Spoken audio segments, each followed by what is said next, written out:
Hey guys, so this video is all about selecting the best possible flat iron. And as I told you guys before, I worked at a salon for quite a few years and we had a huge selection of flat irons that you could buy there.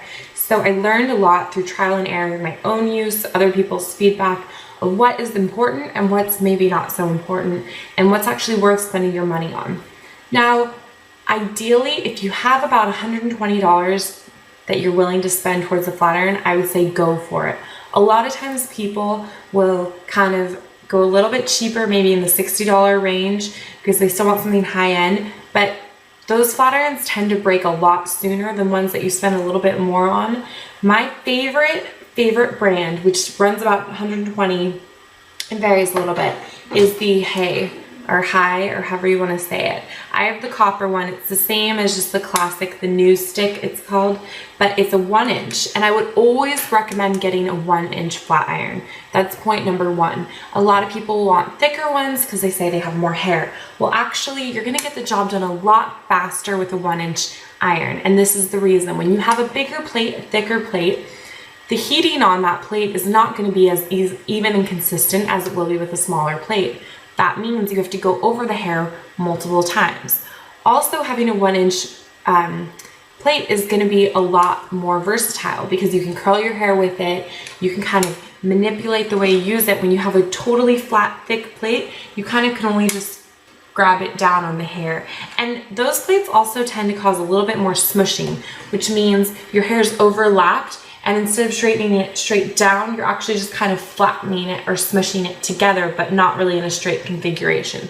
So the smaller the plates, the better, but 1 inch is a perfect size because it's big enough that you can do your whole head really fast, but it's small enough that you get a really even, consistent heating. The second thing I would say to look for is an adjustable heat setting. Now this one, I don't know if you'll be able to see, it goes up to 400, and it goes as low as, I think, 140. I really recommend getting a straightener with an adjustable heat setting because not everybody's hair is designed for one heat setting. Additionally, sometimes even with my hair, there are certain things I want a higher heat setting for, and there's certain things I want a lower heat setting for. For example, if I'm curling my hair with a straightening iron, I like to use the highest heat setting possible because it really sets it. And because I'm moving it so quickly, I want it to be really hot when it gets on my hair because I'm just gonna move it right off. So that's really important. Another thing that's important, and this one's kind of a given, but is a swivel cord, something that moves around. So if you are looking at a straightener, it seems great, but it doesn't have a swivel cord, you might want to rethink that. Another thing, which is often overlooked, and a lot of even higher end straighteners don't have this, but I think it's absolutely essential, is spring plates. Now, when you put your hair in between the plates, you see this one pretty much evenly matches up. And when I push down, it kind of gives a little bit and will squeeze onto the plate. If I put something in it, let's say like a hair tie, here, when I push down, it will cushion both sides of the hair tie because it has springs. So the springs on this end will kind of give in a little, so it will create like a flat surface. If you have one without these spring plates, it causes a lot more pulling and it kind of clamps unevenly onto the hair. So certain parts are gonna be more cushioned than other parts, which will be more open, if that makes any sense. So a great way to test for spring plates, you push down and it moves. You can see up there a lot, it's gonna move. That's really important. So when you squeeze them together, if they don't kind of cushion like that and move a little bit, they don't have spring plates. And you're gonna get snagging on your hair, and you're gonna have to go over sections and do your hair in much smaller sections. With spring plates, you're gonna get a much quicker result and less damage. So if a packaging for a straightening iron says that it's ceramic, and the ceramic iron is less than maybe $60, $70, it's a pretty sure bet that it's going to be ceramic coated. This means that there's some sort of a metal plate underneath and it's been painted with a ceramic solution or some paint that's mostly ceramic. The problem with this alternative, even though it is ceramic directly on your hair, is one of the benefits of having a ceramic plate means that that plate's going to be really evenly heated. So you're not going to get certain spots on the plate that are higher temperature than others. And when you start plating ceramic things, that even heating idea kind of goes out the window and it doesn't really work anymore. It'll help a little bit, the plating, but it's really not the same thing as having a solid ceramic plate because when the heat comes from below, it really disperses it over the plate. And when you have spot heating, certain spots are gonna get more heat than others, and you're gonna have to go over your hair a bunch of times, and that's just kind of a disaster because it's bad for your hair and it takes a lot of extra time.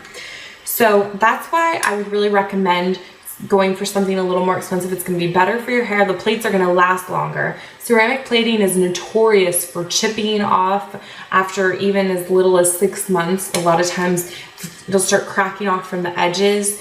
And once that happens, it's pretty much, useless. You're pretty much done with your straightening iron. So if you are interested in keeping your hair healthy, I would really recommend a solid ceramic plate for those reasons, that it will more evenly heat the plate, so you won't get spot heating where some spots are really hot and will burn your hair, and you won't have to go over the same sections of hair multiple times, and you're going to keep your hair a lot healthier. Now, the tourmaline issue is kind of an interesting one. This is a newer addition relatively than the ceramic idea in straightening irons. Tourmaline crystals are allegedly known to, or this is how it's advertised, that they have a lot of negative ions, that they help cancel out frizziness in your hair, and they also are capable of infrared heating, which means they heat your hair from the inside out so you get less surface damage.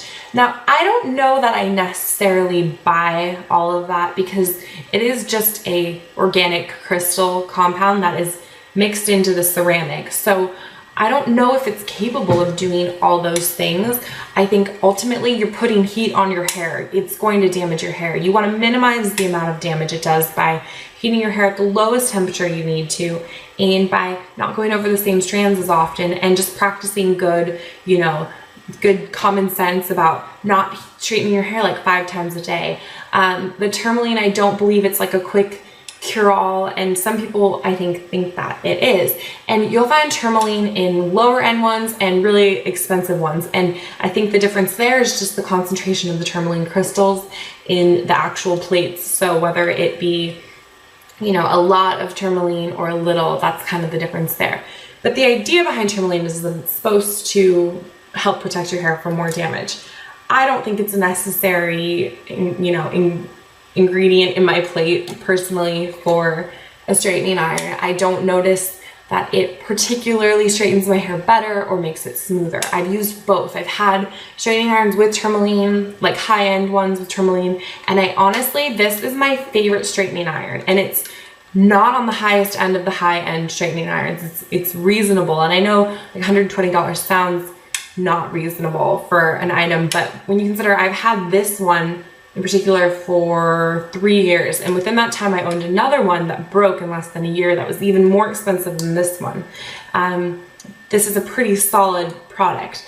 A lot of people love the Chi straightening irons. Not a huge fan, and my only real reason for that is there's no adjustable heat setting, and also the plates are not spring loaded, so you get a lot more of that kind of snagging on your hair. Chi does make a really high-end one that's about $200. The Chi Nano, that I think it's called, that does have adjustable heat setting, but not really sold on that one either. I would take this one, which is less expensive, over it any day. So this is my recommendation, and that was kind of just my overall view. And I'll put a link to where you can buy this straightening iron in the sidebar. And if you guys have any other questions about any of this stuff, please let me know. I just wanted to kind of share this with you because I know this is kind of a daunting subject, and there's so much weird misinformation out there, and it's really hard to make a decision because there's so many, when you listen to the advertisers, they're going to tell you that it does all these amazing things and why you should get it. And I just kind of wanted to share with you my personal experience and what I know about it. So this is just my opinion, and if you guys disagree, feel free and let me know below. And yeah, thanks so much for watching, and I hope you guys all have a nice day. Bye.